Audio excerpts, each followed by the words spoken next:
TV Floripa apresenta Vida Inteligente.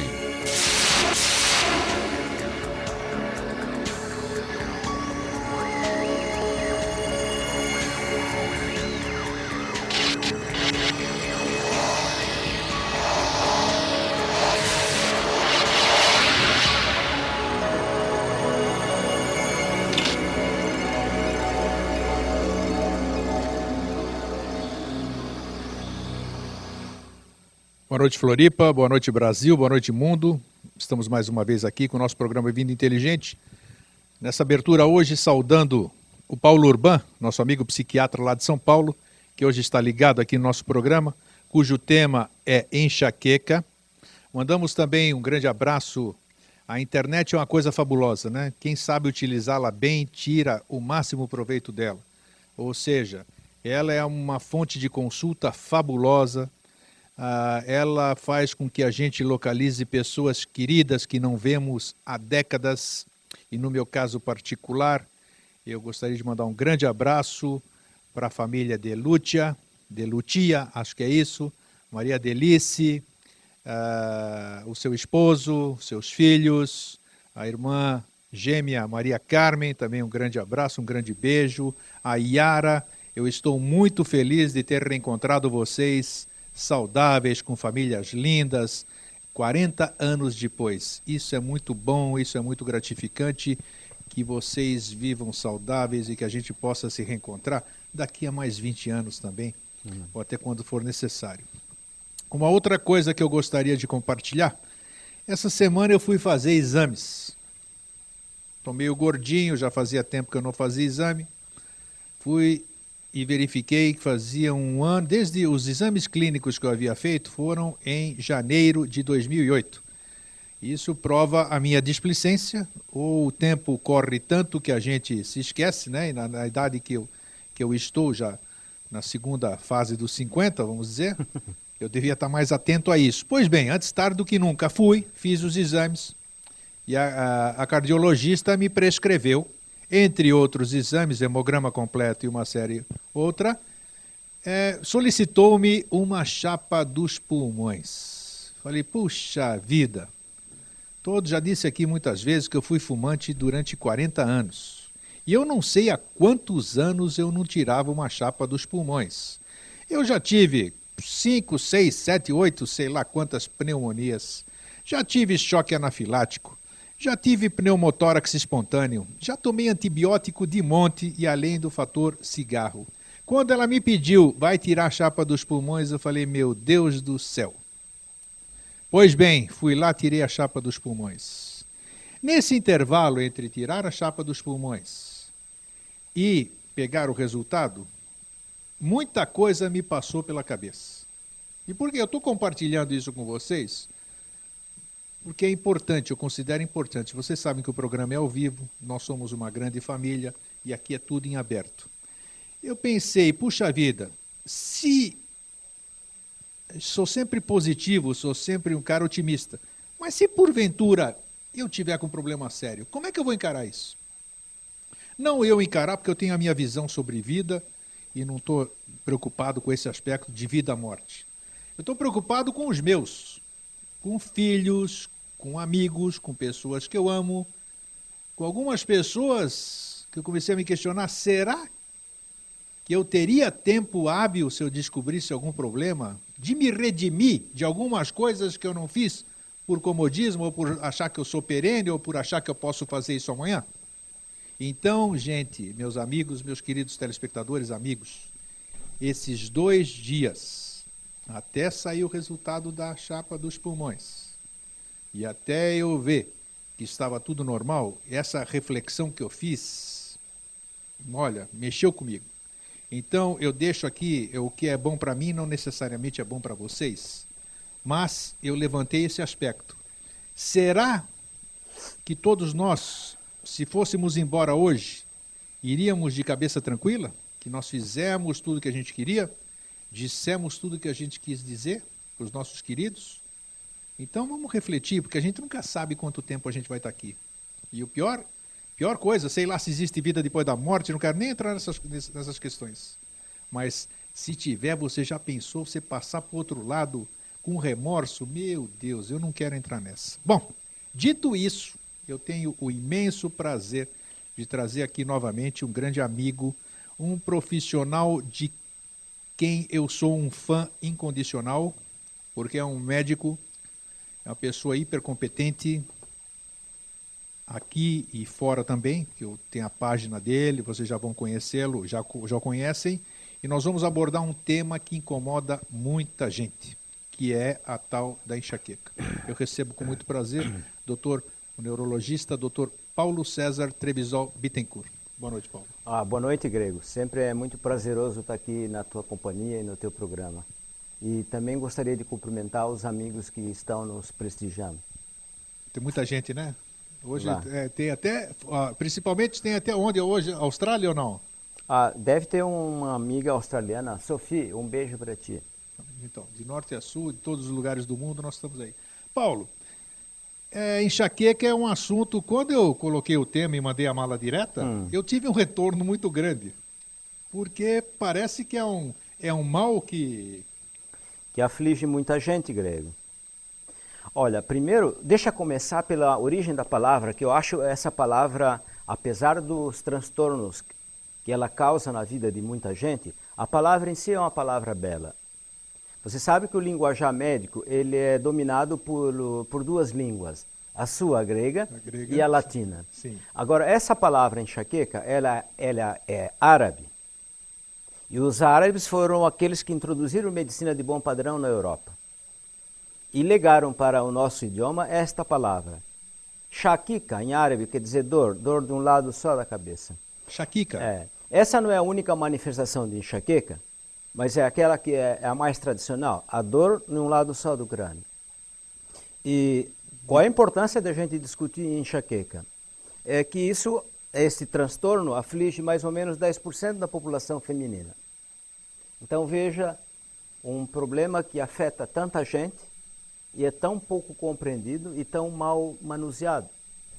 Eu me refiro em termos médicos ou até mesmo em termos sociais. Eu acredito que a nossa entrevista de hoje vai contribuir para que as pessoas conheçam um pouco mais sobre esta condição e possam se proteger dela. Você abriu o programa me chamando a atenção sobre uma curiosidade. Você falou 10% do público feminino? Aproximadamente. Olha, dor de cabeça, existem várias possibilidades, várias causas de dor de cabeça, mas a causa mais comum de dor de cabeça, recorrente, vai e vem, certamente é a enxaqueca. Entretanto, existe na cultura popular a tendência a achar que dor de cabeça é igual a sinusite. Olha, sinusite muito raramente é causa de dor de cabeça. Então, quando vem uma pessoa e diz, eu estou sofrendo de sinusite, a mesma sinusite que a minha mãe tinha, que a minha avó tinha e que meu filho tem, provavelmente ele está descrevendo o fenômeno da enxaqueca, que é um fenômeno familiar. Existem várias definições de enxaqueca, mas talvez a mais apropriada seja uma curta e grossa. Qual? Enxaqueca é um transtorno bioquímico, da bioquímica cerebral, geneticamente herdado. Raramente você vai encontrar uma pessoa isolada, somente esse da família foi premiado. Se você busca nos ancestrais, você deve encontrar um sofredor de um problema idêntico. É verdade. Na minha família, por exemplo, minha mãe, eu e minha irmã. 3. Se você for perguntar para os seus filhos de maneira cuidadosa, vai ver que um ou outro consome analgésico de vez em quando. Minha filha, aquela lá, haja analgésico para ela. Então, mas eu repito, o equívoco, a maior parte dessas pessoas que sofrem do problema acham que isso é sinusite ou outra condição.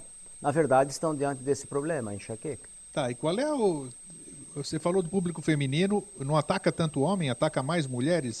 Não, a proporção de homem é infinitamente menor. Menor? Só existe uma variedade de enxaqueca que é mais comum em homens do que em mulheres. Esta variedade tem vários nomes. Eu não vou dar nomes complexos para ela, simplesmente vou chamar ela de cefaleia histamínica. Cefaleia é dor de cabeça. Histamínica porque é liberado muita histamina e o sujeito, quando tem um ataque desse tipo de dor de cabeça, dessa variante de enxaqueca, ele lacrimeja, ele tem entupimento da narina. Isso. E quando um ataque está acabando, logo vem um outro. Por isso, na língua inglesa, chamam isso de cefaleia in cluster. um cacho de dor de cabeça, um cacho. Vem uma onda e quando ele percebe que a onda vai acabar, vou ter um alívio do tormento, outra onda começa. E esta é uma das formas que mais induz a alteração comportamental. Não tenha dúvida. Tem pessoas que já me falaram, eu já sofri disso, já me curei, e já vou comentar daqui a pouco como eu me curei, vamos falar de algumas coisas. Mas realmente é para mudar o humor de qualquer pessoa, porque você não, tem fotofobia, é uma dor temporal, né, que não passa, fica na têmpora geralmente aqui. Aliás, enxaqueca é muito mais do que dor de cabeça recorrente. É muito mais, né? Muito mais. Na verdade, nós aprendemos a ensinar enxaqueca como dor de cabeça, que vai e vem, né? Mas ela pode simbolizar tontura. Ela pode provocar ataque de diarreia. Ela pode provocar sintomas psíquicos variados. Então, eu acho que enxaqueca deve ser compreendida como uma síndrome, com vários sintomas, dentre os quais a dor de cabeça é o principal, mas não é o único. Puxa. Compreendez-vous? Compreendez-vous. Eu me admiro, não sabia disso não, até... E as mulheres são mais vulneráveis a isso? Não se tem uma explicação biológica para o fato, mas se tem uma explicação epidemiológica. Elas realmente são mais comumente afetadas do que os homens. Homens somente nesta forma que lhe falei há pouco. No todo, as outras variantes de enxaqueca, as mulheres são disparadas. Campeãs. As campeãs. E elas, às vezes, se automartirizam por desconhecerem o fenômeno. Eu vou lhe explicar algumas causas que desencadeiam ataques de enxaqueca. E muitas das suas espectadoras vão se revelar escutando isso. Com toda certeza. Exemplo, olha, uma mulher com enxaqueca, ela não devia usar perfume e nem andar com gente excessivamente perfumada. É horroroso. Uma mulher com enxaqueca, ela devia se abster de consumir aginomoto, cujo nome químico é glutamato monossódico. Esta substância é responsável pela síndrome do restaurante chinês, ou japonês, sei lá. Porque no Oriente não usam o sal nosso, cloreto de sódio, usam esse sal, glutamato monossódico. Aí a pessoa vai, o namorado ou o marido leva a sua esposa, a princesa, para um restaurante chinês e japonês. A comida é fabulosa, mas está cheia desse sal. E aí na madrugada ela vai ter a síndrome clássica da comida oriental. Vai ter dor de cabeça e vai cometer uma espécie de adultério, entre aspas, porque vai ficar chamando o Hugo a madrugada toda. Hugo. Que mais? Que mais? Cafeína. Cafeína é uma droga curiosa, porque cafeína é, desde há décadas, reconhecida como um estimulante cerebral, dos mais eficazes, e um ótimo analgésico.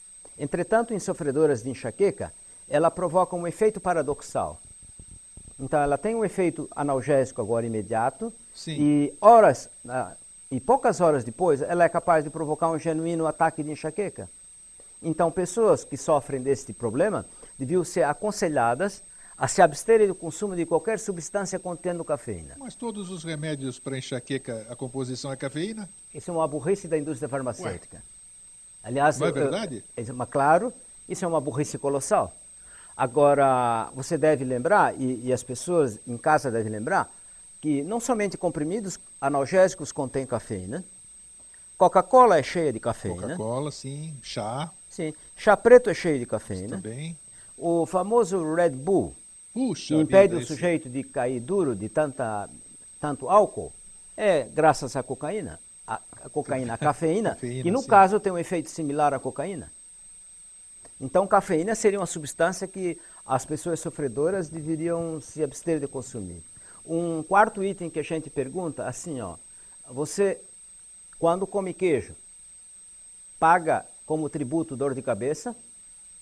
Então, devia se abster de comer queijo por um bom período. Mas isso eu coloco no condicional, que nem todas as pessoas com enxaqueca vão ter dor de cabeça depois que consomem queijo. Mas aquelas que têm dor de cabeça depois de consumir uma pizza generosa em queijo, deviam saber que o queijo é que está desencadeando o ataque nelas. A outra pergunta que a gente faz, chocolate, quando você come, tem algum transtorno nas horas subsequentes? Se não tem nenhum transtorno, que coma quanto chocolate quiser. Mas se tiver, seria mais inteligente ela se proibir de comer chocolate. Podemos aludir, então, à enxaqueca, o fígado como um fator Não, provocador da enxaqueca ou não? o fígado, engraçado, é um órgão que ele é responsabilizado por tantas coisas, e o fígado, na verdade, tem duas doenças, ou é hepatite ou cirrose. Sim. Então, ele não é tão maligno ou tão responsável como se acredita. Sim. Ocorre que o fenômeno do vômito, da Sim. náusea, Sim. é extremamente comum em pessoas com enxaqueca. Com certeza. Razão pela qual, na antiguidade, associaram isso à disfunção do fígado, da vesícula biliar. Perfeito. E ficou esse mito. Então é um mito. Um mito. Nada a ver com o fígado. Nada a ver. Outro problema que eu acho que valeria a pena chamar a atenção é assim, uma pessoa que tem enxaqueca, ela deveria se convencer de que usar um óculos Ray-Ban italiano é fundamental. Opa, tem que usar. Sim. Por causa da fotofobia. Eu não digo que ela deva usar um óculos Ray-Ban num dia inglês, como a gente está vendo aqui Sim. na nossa cidade nos últimos Nublado, tempos. sem sol. Mas todas as vezes que pintar um sol tropical, ela devia usar um Ray-Ban italiano. E, por favor, não deve confundir Ray-Ban italiano com Ray-Baiano. Ray-Baiano você compra em do qualquer bodega. camelódromo aqui. Isso é. Aquilo só escurece a sua visão, mas não filtra seus raios solares. Sim. Uma última recomendação útil para essas pessoas é assim, evitem gastar tempo com malas existenciais. Às vezes a causa da cefaleia está do lado dela. Opa, como é isso? Vamos falar disso. Não, eu me refiro a pessoas que têm transtornos conjugais crônicos e de maneira que vivem em completa ansiedade o tempo todo, então é impossível melhorar a vida dessa pessoa. O mesmo raciocínio se aplica àquela pessoa que tem um trabalho que é desagradável para ela. Então, todos os dias, quando ela acorda, vou trabalhar de novo naquele ambiente onde vou ser assediada moralmente, assediada socialmente, não há como aliviar essa pessoa. Não há medicamento capaz de aliviar uma pessoa vivendo em contradição com sua proposta existencial, seja ela qual for. Podemos chamar isso aí de uma enxaqueca tensional? Existe enxaqueca tensional? É verdade, existe sim, existe. Tensão emocional Sim. é um gatilho, desencadeia ataques de genuína enxaqueca. Crise de ciúme também. Bom, Você falou de companhia, tudo toda isso aquela atmosfera, todo o fato da existência capaz de produzir ansiedade poderia resultar no ataque de enxaqueca na pessoa que tem o problema. Porque nós estamos levantando esse debate e é interessante estabelecer que existem fatores do dia a dia, como você acabou de dizer. Eu vou trabalhar num lugar que eu não gosto, onde eu tenho assédio moral, tem outro tipo de coisas que me desagradam. Então aquilo faz com que o meu ser se transforme e me provoque uma dor de cabeça, uma enxaqueca. Claro. E existe a coisa já hereditária que você falou. Eu quero deixar bem claro essas duas questões. E trata-se isso distintamente? Veja, vou imaginar uma mulher hipotética, de 25 anos. Ela é frentista num posto de gasolina. E vem aqui ao doutor Grego, neurologista, dizendo, olha, eu não aguento mais. Todos os dias eu tenho dor de cabeça, náusea, vômito. Esse cheiro da gasolina, essas coisas todas. Como você vai tratar uma pessoa que ela trabalha no local que está desencadeando os ataques dela? Como eu vou tratar com medicação uma pessoa que te conta o seguinte, eu trabalho no Instituto de Beleza, eu fico 10 horas por dia enjaulada no Instituto de Beleza, respirando solvente, tintura e tudo mais. E cada dia sim, dia não, eu tenho um ataque de dor de cabeça. O tratamento mais eficaz seria evitar a exposição da pessoa àquele agente identificado como desencadeante. Seria muito mais inteligente do que prescrever medicação. Então, a pergunta-chave, como eu já lhe disse outras vezes, em medicina, e aqui também nesse caso, a pergunta-chave é quem é a pessoa? O que você faz? No que você trabalha? Me diga o que você faz. Me diga com quem andas. Que eu vou te dizer qual a razão do seu sofrimento. Não, isso aqui, nós sempre falamos a mesma coisa e é o que diferencia o seu atendimento, vamos dizer, que eu conheço muitos dos seus pacientes, é exatamente isso que você faz, não sei por quê, porque você atende pelo SUS também, né? Com certeza. Com certeza, isso é importante. O Dr. Paulo atende pelo SUS e no SUS ele dá o mesmo atendimento que ele dá no particular. Ele procura saber quem é o paciente, quem é a pessoa que está na frente dele. Porque é óbvio, quem sou eu para falar isso? Mas eu sou uma pessoa que, pelo menos, eu tento me esclarecer. É muito mais fácil eu ter uma anamnese, fazer uma anamnese de uma pessoa que eu conheço a vida dela, conheço sobre a família dela, do que eu nem sequer olhar para a pessoa, ela me dizer os sintomas dela e eu prescrever alguma coisa. Eu estou certo ou não, Paulo? Isso é uma fraude, essa prática. É fraudulenta e ineficaz. Quantas pessoas já me disseram, o médico nem olhou para mim, ele me deu o papel ali, ele não levantou os olhos para mim. Isso é muito comum. Você acha que um médico que tem essa prática, você acha que ele vai funcionar? Que ele vai ter poder de resolutividade? Nenhum, nenhum. Isso é uma prática, repito, fraudulenta e completamente ineficaz. Mas você sabe que é real. Infelizmente. Infelizmente. Infelizmente. E a coisa tende a crescer, tende a piorar. E aqui nós não estamos falando mal de Sistema Único de Saúde, não, porque há profissionais e há profissionais. Eu conheço profissionais excelentes do Sistema Único de Saúde. É questão de procedimento apenas, né, Paulo? Eu acho que é questão de treinamento, sabe? Que as pessoas, quando entram num curso de medicina, elas entram motivadas por idealismo humanista. A maioria, pelo menos, né? Porque tem gente que entra para fazer, para ser status, para ter status, para ser. Mas grande parte deles, eles são motivados por idealismo humanista. Ocorre que as escolas médicas, muitas delas, não têm qualificação para aproveitar essa matéria-prima nobre e treiná-lo para o exercício de uma medicina eficaz, eficiente, humanista e resultado. Hoje em dia, a tendência é adestrar estudante de medicina para pedir exames complementares, porque ali está um ganho suplementar. Compreende? Ali, na máquina, eu tenho um ganho. Olha, ao invés de ele apelar para a máquina, o que ele devia fazer de maneira primordial é conhecer a pessoa que ele está atendendo, sem a qual ele não vai funcionar. Mas ele não faz as perguntas chaves, básicas, e parte para exames complementares. Então, fica uma sucessão de exames sem fim. Um exame puxa um outro exame. Sem dúvida. E assim vai. Isso eu retratei há cerca de 10 anos num ensaio chamado economicina. Uma prática equivocada da medicina. Quem tiver interesse em ler esse texto, ele está disponibilizado na página pessoal. Ele ainda é atual? Não, ao contrário. Ele agora está mais atual do que há 10 anos, quando eu escrevi. Perfeito.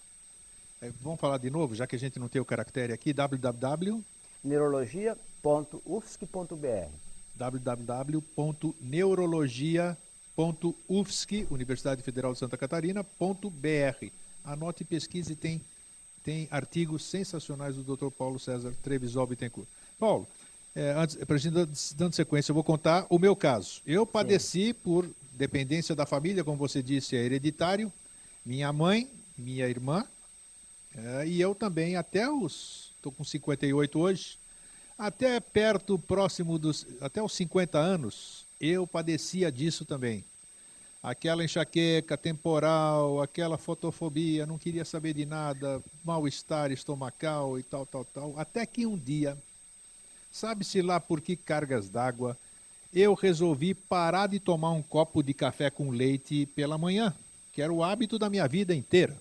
E seus problemas desapareceram? Desapareceram, claro, como se fosse mágica. Você parou de se intoxicar com cafeína? Pronto, acabou. É a mesma coisa se chegar uma pessoa que consome esse macarrão instantâneo. Miojo. Miojo, minojo.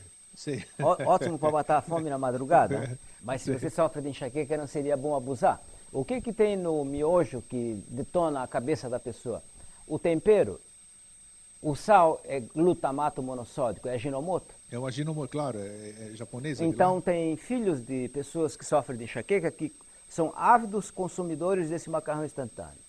E as mães trazem para nós, o meu filho, a minha filha, toda hora com dor de cabeça, e você faz a pergunta, o que você come? Você come macarrão instantâneo? Todo dia, sim. E como com 2 copos de Coca-Cola? Sim. Pronto, então está ali a razão do sofrimento da pessoa. Os condimentos, então, além desse, como é que é? Glutamaco? Como é que é? Glutamato monossódico. Que tá no, que é o Ajinomoto. Ajinomoto. E esses temperos do miojo, que tem aquele saquinho que vai dentro Esses Sazon, Quinor, Maggi, todos eles são uso Ajinomoto. Aliás, seria prudente aos seus espectadores... Olha, isso é interessante saber. Comida industrial hoje em dia está dominando Com a certeza, sociedade. tudo pronto? Já Eles tá- falam mercado, mas eu prefiro chamar sociedade. Né? Sim, Então, antes de comprar um produto industrial, seria interessante virar ele do avesso e ver. Tem Ajinomoto ou o nome químico dele, glutamato monossódico escrito. Esqueça esse produto. mesmo quem não sofre de enxaqueca. Não, Ou ele não. pode desencadear que comece a ter dor de Não para aí. Essa recomendação é exclusiva para sofredores de enxaqueca. Perfeito. Vamos deixar claro, então, tá? Para outros que nada sentem, não há problema Não algum. há problema algum, perfeito. Tá. Outro caso, então, me curei foi isso. A minha colega ali, que é uma... A gente trocava remédios, né? Que eu não vou citar nome de remédio para não fazer publicidade. Ela simplesmente um dia parou de comer carne de porco e nunca mais teve enxaqueca na vida. Anos e anos, 30, 40 anos sofrendo de enxaqueca. Parou de comer derivado de porco, não teve mais enxaqueca. Outra amiga me mandou um e-mail que eu abri um pouquinho antes de vir para cá. Ela disse: me curei da enxaqueca, entrei para Sechonoye. Então, tem uma série de formas, pelo visto, Perfeito, fora a científica, de entrar na... perfeito. Olha, quanto a consumo de carne suína, eu não tenho nada contra quem come carne de mu, de mel ou coisas do gênero. Claro. Mas a cada ano que passa, eu mais me aproximo do costume hindu de se alimentar. Vegetarianismo. Então, os suínos estão na moda ultimamente. E não só na moda gripal, mas até você vê uma série de exemplos suínos no próprio parlamento brasileiro. Sim. Até é uma desonra chamar aquilo de suíno. Acho que a gente devia usar um outro termo, que o Isso. suíno não é tão, Tadinho deles, não é tão né, sujo puxa? assim. É. Mas em relação a consumo de carne suína e dor de cabeça do tipo enxaqueca, provavelmente a sua amiga consumia carne suína com N aditivos, com N conservantes. E esses conservantes, não propriamente a carne, mas os conservantes Provavelmente agregados... ela é gerente de restaurante. Mas os conservantes agregados aos produtos suínos eram que detonavam os ataques de enxaqueca dela. A sua outra amiga que foi para a seita Seishonoe, o que deve ter acontecido? A partir do momento que ela começou a partilhar da companhia de pessoas equilibradas, Isso, psicamente, o outro aspecto que você pessoas abordou, calmas, a ansiedade natural, a ansiedade que ela tinha, foi gradualmente cedendo. E cedendo à ansiedade, provavelmente no caso dela era o estímulo para o ataque de enxaqueca, ela desapareceu. Interessante, né? Porque foi removido o gatilho que disparava ela. Eu não estou falando, por favor, que você não pode ter um ataque de enxaqueca no litoral baiano. Claro. Sem nenhum tipo de problema. Porque ela é uma condição imprevisível. Mas certamente ela vai ser muito mais frequente se a sua vida for conturbada por problemas como ansiedade, por pressão no trabalho, por pressão na vida conjugal. Essas vão sofrer mais. O tabaco, hein? O cheiro desencadeia. O cheiro? Quando eu falo perfume, na verdade eu não estou me referindo somente a Sim, qualquer tipo de cheiro. Se eu coloco uma sofredora de enxaqueca numa casa recém-pintada, com certeza ela vai ter ataque de enxaqueca. Então, é cheiros fortes em geral. No passado a gente não compreendia isso direito e acabamos rotulando muitas mulheres de histéricas, uma palavra que eu acho horrorosa, que devia ser reservada a insultos conjugais. Sim. Né? Mas então, porque nós não entendíamos uma síndrome chamada da sensibilidade química múltipla. As mulheres têm isso com uma frequência muito grande. Então elas são sensíveis a diversos odores. Isso deu a elas a fama de serem antissociais, porque iam com seus companheiros numa determinada festa e começavam a perceber um cheiro estranho de perfume ou de tabaco e pediam ao parceiro: ei, vamos embora daqui, vamos cair fora daqui. Exatamente. E o parceiro dizia: pá, mas agora que está ficando bom, vamos embora daqui. Então elas adquiriram fama de antissociais. Isso. Porque isso muda o humor. E esse termo horroroso aí acabou sendo aplicado a muitas delas. Quando, na verdade, elas têm essa sensibilidade química múltipla. É aquela pessoa que não consegue ficar muito tempo no salão de beleza. É a pessoa que não consegue tolerar ficar 5 minutos num posto de gasolina. Sim. Que seu cérebro vai acusar. Enfim, é aquela pessoa que não tolera não só odores, pessoas malas. Tem pessoas malas, você sabe disso. Ou se não Então, tem. tem pessoas que têm o dom de desencadear um ataque de enxaqueca na mulher. Verdade. 1 minuto, 2 minutos de conversa e pronto. Acabou. Está feita a desgraça. Pronto, é verdade. Acabou o dia da distinta. Então, ela que identifique quem são essas malas capazes de encadear o fenômeno e mantenha uma distância saudável delas. Podemos associar, tem alguma. O ciclo menstrual da mulher agrava a enxaqueca também? Tem correlação ou não? E muitas delas, sim. Existe uma forma de enxaqueca que a gente chama, usa um palavrão, catamenial. Ela incide somente naquele momento, ou nos dias que precedem o início da menstruação. Isso você atribuiria a quê? Há uma série de mudanças hormonais que se estabelecem naquele momento. Então esse já é... O mecanismo de enxaqueca, pasme o senhor e os seus espectadores, ainda não está devidamente esclarecido. Não está? Não. Opa! Estaria se nós não fôssemos tão estúpidos e ignorássemos durante 40 anos um fenômeno descrito por um brasileiro muito inteligente chamado Aristides Pacheco Leão, falecido há cerca de 10 anos. Ele era um biofísico que, quando estudou em Harvard, em 45, ele apresentou um trabalho que ele chamou em inglês de Spreading Depression. Spread Depression. Spreading Depression. Ou, vamos falar no nosso dialeto que fica até mais charmoso, fenômeno da depressão alastrante. O que ele está se referindo? Poucos estudos com animais são úteis para a ciência. Poucos. Esse foi um dos poucos estudos que se justificou o sacrifício de animais pela retumbância do achado. Ele estimulava o cérebro de um animal, coelho, Sim. e via que quando ele estimulava com uma agulha, ele via que no traçado eletroencefalográfico deste animal havia um achatamento progressivo das ondas cerebrais. Sim. E? Isso é uma explicação parcial para o que acontece na cabeça de uma mulher ou de um homem com enxaqueca. Como demoramos 40 anos, para reconhecer o valor desse trabalho, até hoje ainda não temos uma explicação adequada para o fenômeno, mas se sabe que não é como antigamente. Antigamente eu aprendi assim, a enxaqueca é um transtorno que tem 2 fases. Uma fase é a vasoconstricção, e a pessoa enxerga coisas estranhas na frente, ou tem formigamento num braço, numa perna, ou um campo visual fica escuro, Isso, e logo sim. depois ela sabe que vem a dor de cabeça. Aí seria a fase da vasodilatação.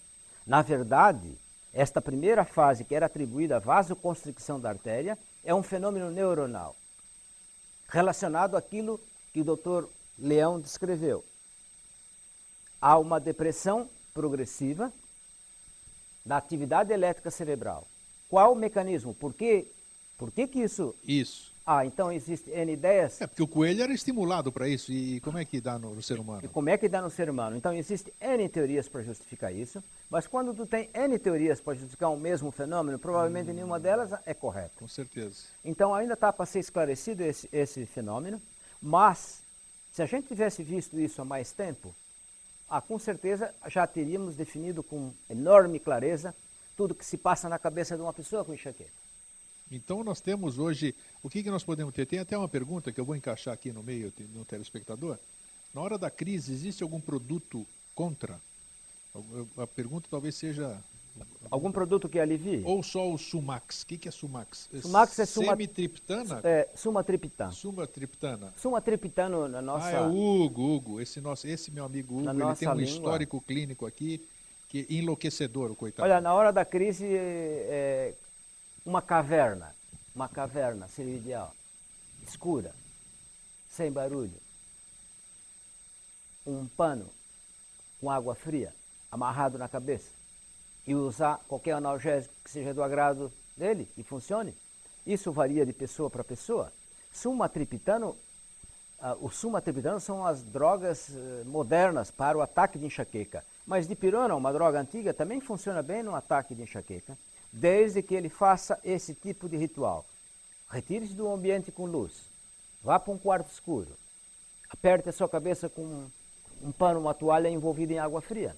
Aliás, você sabe como os egípcios tratavam antigamente o ataque de enxaqueca? Não, como é que tratavam? Ele falava assim: ei, fulano, tua mãe está com dor de cabeça, vai lá no Nilo e me traz um filhote de crocodilo. Aí o menino, rapidinho, Trazia o filhote de crocodilo para o médico egípcio. O que ele fazia? Ah, qual é a parte que está lhe doendo mais, senhora? Ah, essa parte direita.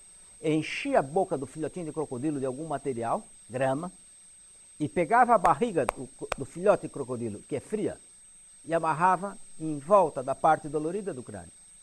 Olha só. Mais tarde, descobriu-se o quê? Se você vai no interior do seu país original, ou na Itália, ou aqui mesmo no Brasil, você vai ver que as nonas de antigamente, quando tinham um ataque de enxaqueca, o que elas faziam? Cortavam batata, enfiavam na parte dolorida e amarravam a cabeça. Quando você amarra a cabeça, o que você está fazendo? Eu estou diminuindo a sensação desagradável de pulsação do coração no meu crânio. E pela vasodilatação, você começa a perceber o coração aqui na sua cabeça. Isso, começa a pulsar. Pulsar. A têmpora. E latejante. É. Então, se você aperta, essa sensação diminui. Qual era a crença? Por que a crença na batata? Porque eles cortavam em rodelas e a batata era fria. Isso. Aí eles diziam assim, dizem até hoje, a cabeça estava tão quente que cozinhou toda a batata. Mais tarde se descobriu o gelo.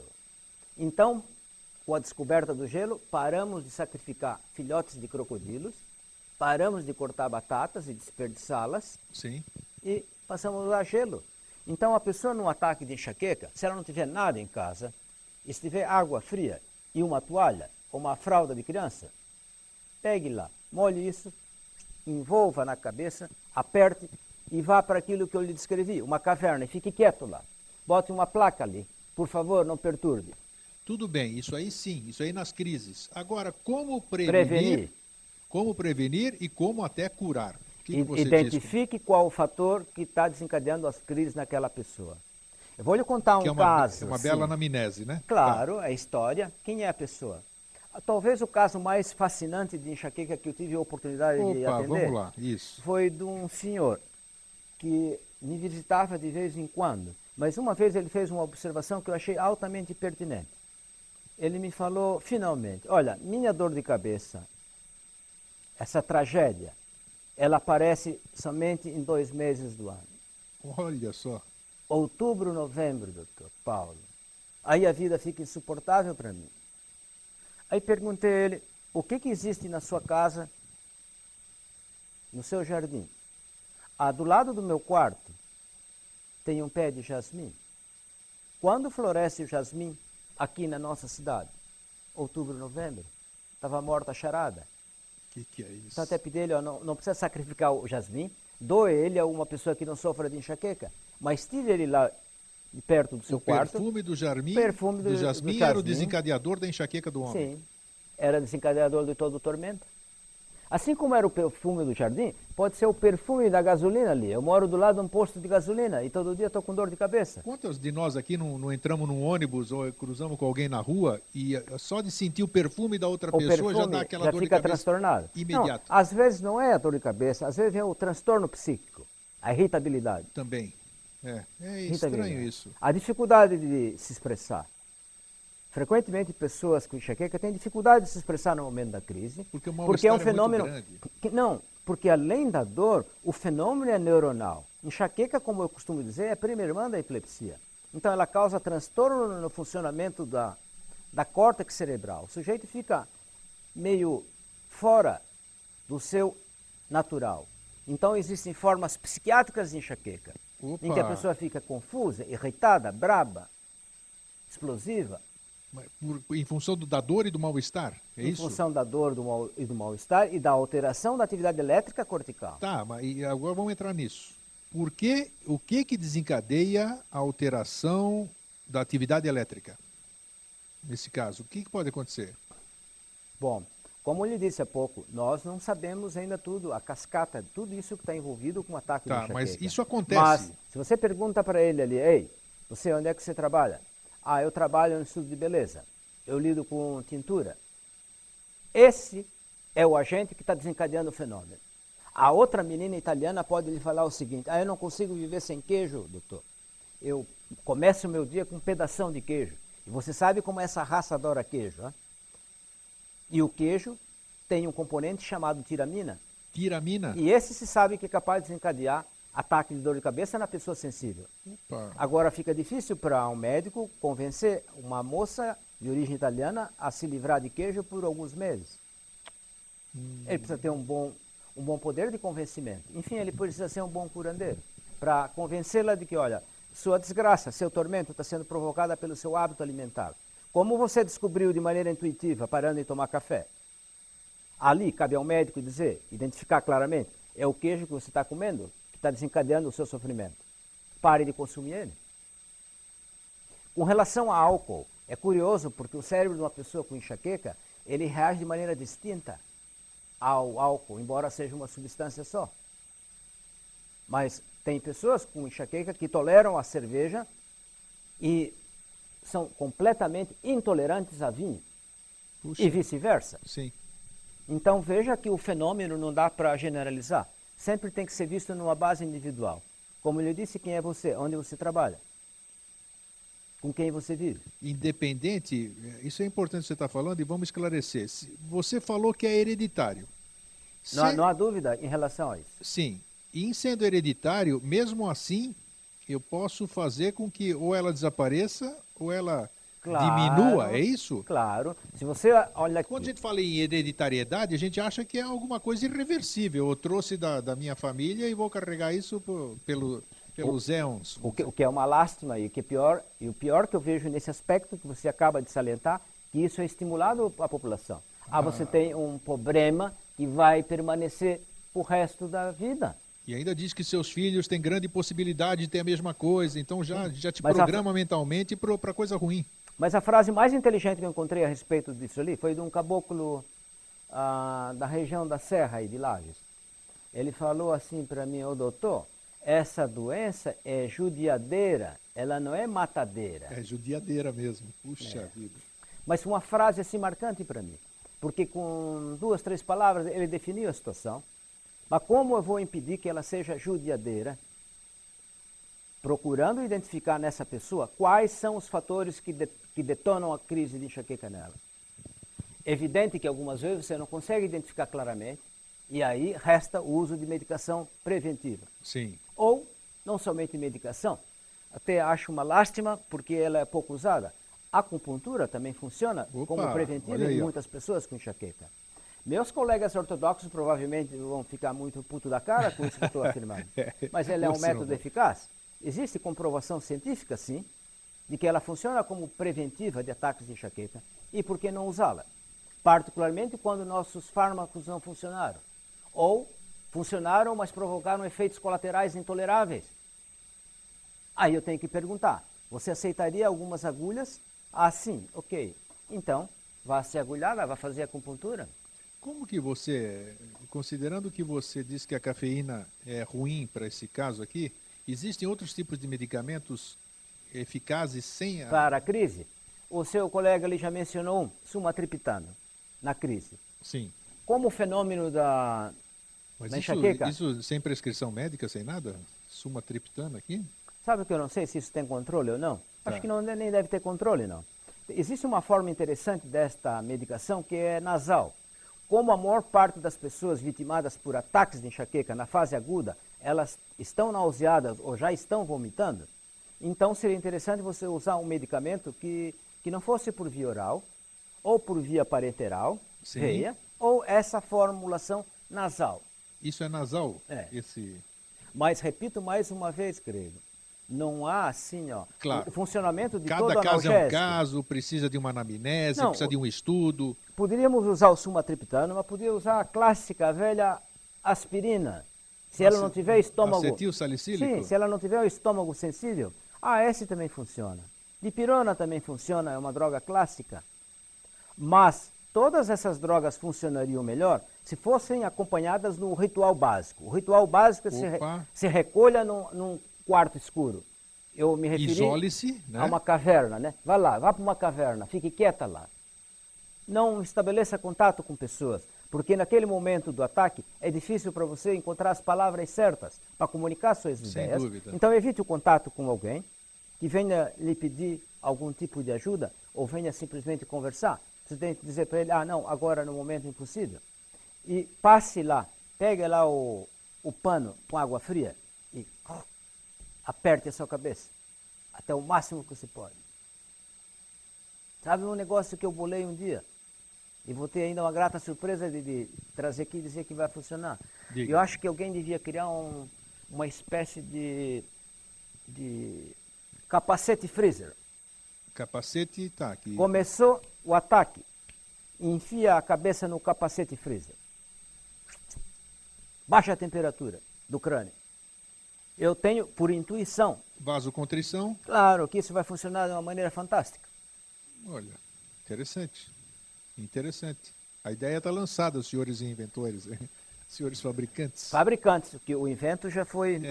Patenteado aqui. Não, né? mas eu não cobro nada de ninguém. Eu acho que a gente veio para o Tá, mundo para trazer... Um médico dizendo trazer isso luz, que é né? factível, por que não? E tem lógica. Se o frio é vasoconstritor, Por que não tentar? Mas acho uma tragédia quando o médico esconde conhecimento da população alvo da sua atenção. Acho uma lástima. A sociedade criou a nossa profissão para alívio dos seus tormentos. não tenha dúvida. Então, por que você vai sonegar informação útil? Eu prefiro Aliviar ter o você sofrimento. como amigo, como professor, do que como eu ser seu paciente. Eu não é. Puxa, eu aprendo muito mais disso aqui. Eu acho que essa relação, eu acho que ela é possível. Eu acho que tem que ter a disponibilidade e a vontade de ambas as partes, né? Da aproximação do médico com o paciente e vice-versa, assim, o paciente ter o médico ter essa visão humana que você tem, na sua frente não está uma fonte de receita, está um ser humano igual a você, que precisa de você, você estudou para isso, exatamente para servi-lo, né? Servir o seu semelhante. Então essa simbiose é que vai proporcionar cura, a sua própria satisfação, porque você se formou para isso, você foi remunerado para isso, mas você sabe que você foi remunerado e saiu satisfeito, e o seu paciente também, ele está curado e vai ser o seu amigo. Hoje o paciente, seu amigo para sempre. Eu acho que isso não é utópico não, Paulo. Isso a gente está vendo em um monte de lugar agora. Claro que tem que ter uns chatões que nem você, que você é considerado chatão, né, no meio assim, porque você fala mesmo, não tem papa na língua. Mas se não fosse também, todo mundo seguiria a máquina do jeito que tá tudo bem, eu não vou me incomodar, não. Se eu mexer com isso, eu vou estar mexendo com uma classe grande, puxa vida, a indústria é maior do que eu e não sei o quê, e nada acontece. A gente não pode deixar de participar, não podemos jamais ser omissos. E ser omisso não significa fazer alguma coisa errada, é simplesmente participar e botar sua opinião e clamar por coisa que você acha que é certa. Sabe, a respeito disso tem um ditado que os espanhóis dizem que o ditado lhes pertence. Mas eu acho que esse ditado é originalmente açoriano. E ele fala exatamente isso que você acaba de comentar. Honra e proveito não cabem num mesmo balaio. Proveito aqui está sendo empregado com sentido de lucro excessivo, exagerado. Com certeza, com certeza. Então, se você aplica isso no seu dia a dia, como uma regra básica, de como eu vou atuar profissionalmente, isso vai fazer com que você fique um profissional extremamente charmoso. A simples aplicação dessa regra básica alia a ela, sim, honestidade de propósito com relação ao seu semelhante, otimismo, bom humor. Está ali a figura do curandeiro ideal. Curandeiro cientista, né? Não. Quando eu chamo de curandeiro, eu já lhe disse, isso é uma expressão, para mim é um título honorífico. Né? Eu aplico ele para pouquíssimos médicos. Pouquíssimos são merecedores desse título honorífico. Quando uma pessoa pratica esta profissão, neste ritual, como acabamos de comentar, Sim. Ela merece essa alcunha. Vai ali um curandeiro distinto. Porque é isso que a gente é, em qualquer sociedade, independente do seu nível de desenvolvimento. A sociedade nos criou para aliviar seus tormentos, seu sofrimento. Falta, talvez, a compreensão das escolas médicas, na atualidade, incutirem isso na cabeça dos seus estudantes. Mas é difícil, né? É difícil, mas não impossível, né? Sempre tem que ter um começo, né? Como você disse. Tem que haver uma resistência. A resistência existe em qualquer lugar. Então, essa política da indústria farmacêutica, tornando-os refém dela, isso está perto do fim. Sério mesmo? Com certeza. Com que segurança você diz isso aí? você nota uma rebelião crescente. Mas como é que Em a gente vários pode, como é que a gente pontos pode do sobreviver mundo. sem a indústria farmacêutica? Você vê isso em filmes.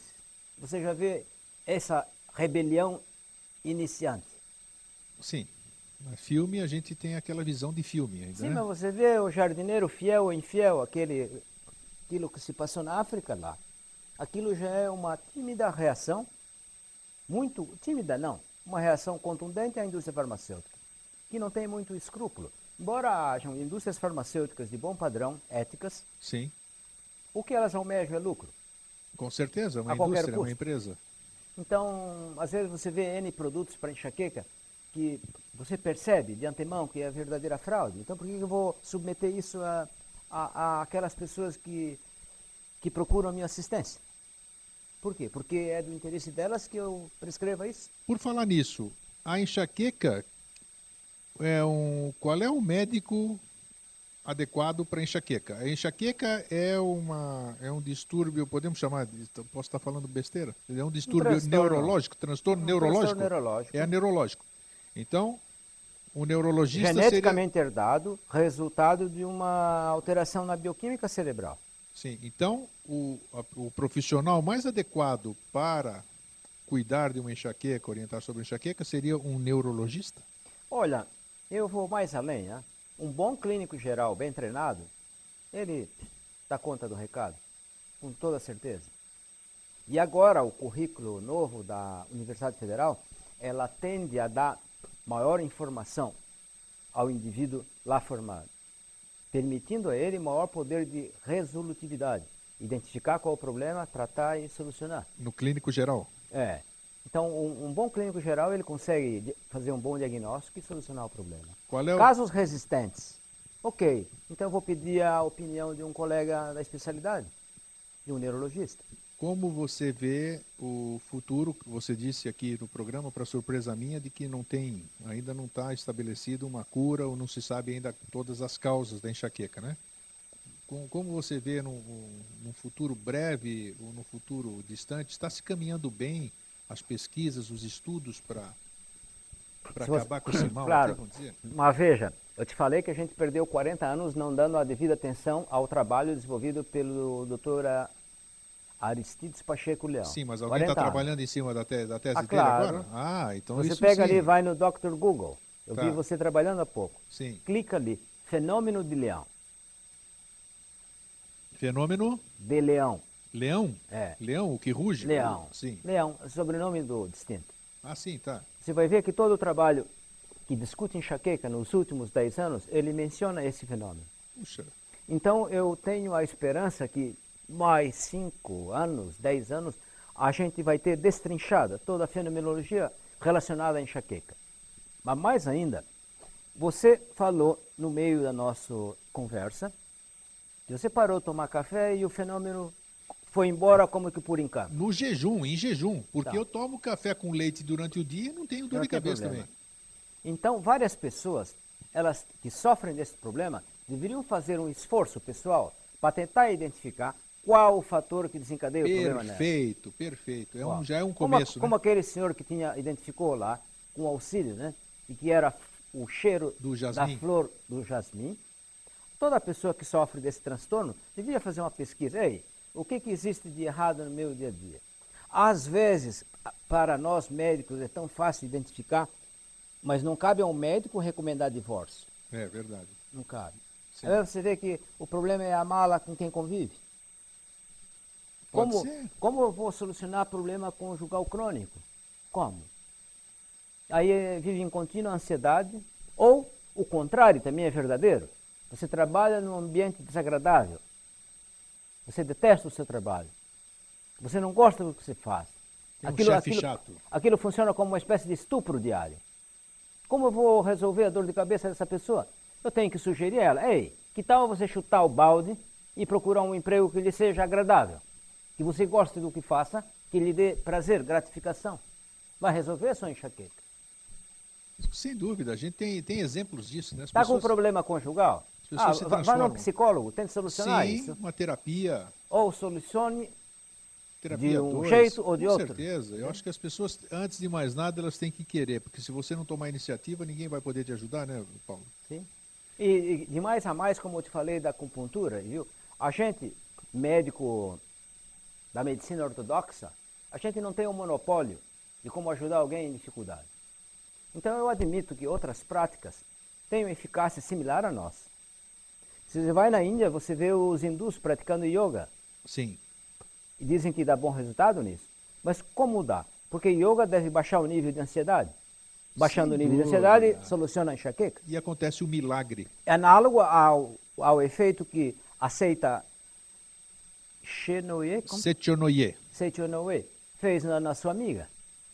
Esse, Então não é raro no dia a dia você encontrar, encontrei a minha paz de espírito. Onde? Fui numa igreja, aí, ou num culto, e sei lá onde, pronto, e estou bem. Por quê? O que achou lá? Achou paz de espírito, achou pessoas que pensam igual, achou um ambiente harmônico, aquilo que você não consegue fora. Acalmar os seus demônios. Perfeito. Pronto. Tá aí, já curou. E não me interprete demônio na Sem palavra. dúvida. Sabe o que eu quero dizer? Acabou aquilo que me angustiava. Acabou o tormento da ansiedade recorrente. Eu estou em paz comigo. A enxaqueca vai lhe poupar. Aí você vai ter esse fenômeno muito raramente. Muito raramente. Agora, uma coisa interessante que pouca gente observa é que quando uma pessoa começa a ter ataques de enxaqueca, isso pode ser numa criancinha, meses de idade, e está ali já vomitando. Como não tem ainda domínio da linguagem para dizer, ei, minha mãe, pai, está me doendo aqui, o que vai se expressar? Com vômito. Sim. E mudança de comportamento, de face, expressando sofrimento na face. Sim, sim. Até que um dia desenvolve a habilidade da língua, aí pode se expressar, mãe, eu tenho dor de cabeça, dá um remédio para dor. Porque elas ficam diferentes, você percebe, diferentes. Fogem da atividade de brincadeira. Muitas, se lhes fosse permitida, sairiam da classe de aula, que está aborrecida, por estar chata. Com o certeza. sujeito está ali com dor de cabeça, um professor malão. Aprender coisas que entendeu? a gente não quer. E ele tem que ficar ali, por obrigação da sociedade, você tem que ficar até o fim.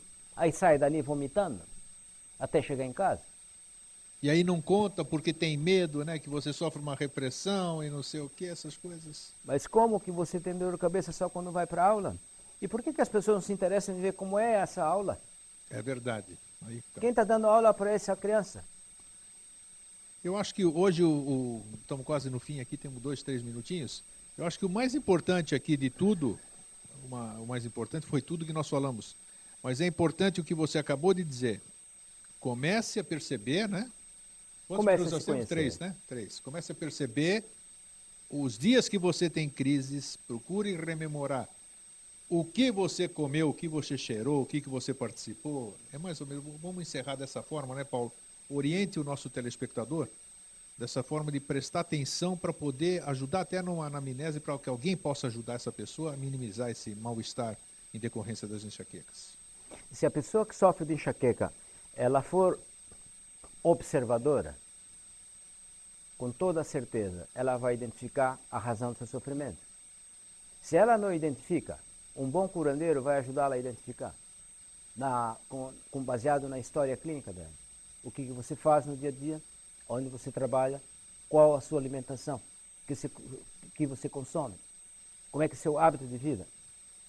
Vai ajudar a identificá-la. Uma vez identificado o fator desencadeante do transtorno, a simples remoção vai fazer com que o fenômeno seja, no mínimo, atenuado. No mínimo, atenuado. Agora, para finalizar, vale aquela frase do Iluminado. Né? O Iluminado dizia assim, nada é eterno nessa vida, nem felicidade e tampouco desgraceira. Então, essa ideia concebida pela sociedade de enxaqueca como uma condição crônica, intratável, que vai até o fim da vida, essa devia ser desmantelada, e quanto antes melhor. Com certeza. Tá vendo? Então, comece a observar. O Dr. Paulo voltará aqui em outras oportunidades, porque dentro da neurologia nós temos coisas fantásticas que nós vamos abordar, e como objetivo do Vida Inteligente é desmistificar e desmitificar e sempre mostrar os dois aspectos, os dois lados de uma moeda. Dr. Paulo volta aqui por um outro assunto de interesse. Dr. Paulo, muito obrigado mais uma vez. Eu que agradeço, Grego. Agradeço a atenção de todos aí. Um grande abraço e até sempre. TV Floripa apresentou Vida Inteligente.